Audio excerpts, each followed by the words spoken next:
A controversial vote at Jacksonville City Hall tonight as leaders consider where a new jail should be built. Community members are pushing back, saying that they don't want it in historically black neighborhoods that have already been impacted by decades of redlining. That's the discriminatory practice of denying or limiting loans, insurance, and other services to people in certain neighborhoods, often based on race or ethnicity.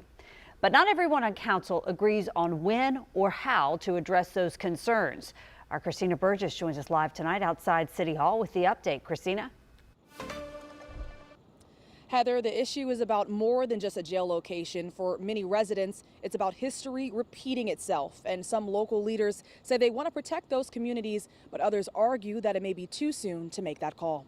You, as the president, could say that this is something that we're not going to do. A debate over where a new jail should be built in Jacksonville, sparking strong reaction inside City Council chambers. Community members and local activists packed the meeting. Would you want this in your community? Voicing concerns about the possibility of a new facility in historically black and redline neighborhoods. That it will not be placed in a predominant African-American community. This month, City Council member Jimmy Peluso introduced a resolution aimed at preventing that from happening.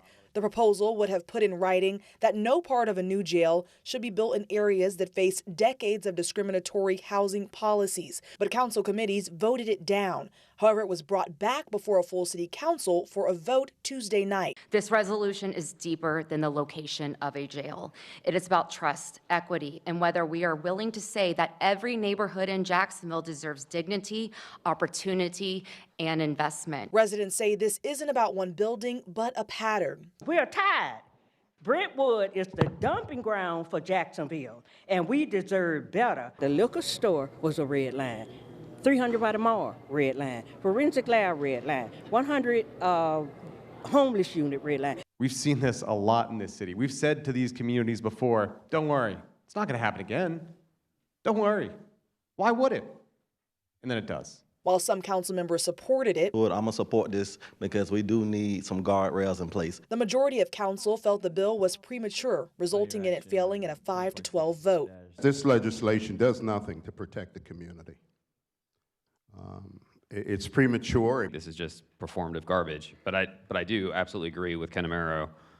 Look, I'm not going to support this going into a historically black neighborhood either. I don't think it's appropriate to make these decisions until we have those 3 sites. I will vote against it today. For many residents, the vote doesn't end the fight. So let's meet collectively and come up with a collective and positive outcome for a location to meet the geographical, the economical, and community needs. And tonight, council said that they are expecting a report from consultants at the beginning of next year, and they also are welcoming community feedback before they make a final decision. City officials have also said that the jail likely won't end up in historically redlined neighborhoods. Reporting live outside of City Hall, Christina Burgess, First Coast News on your side.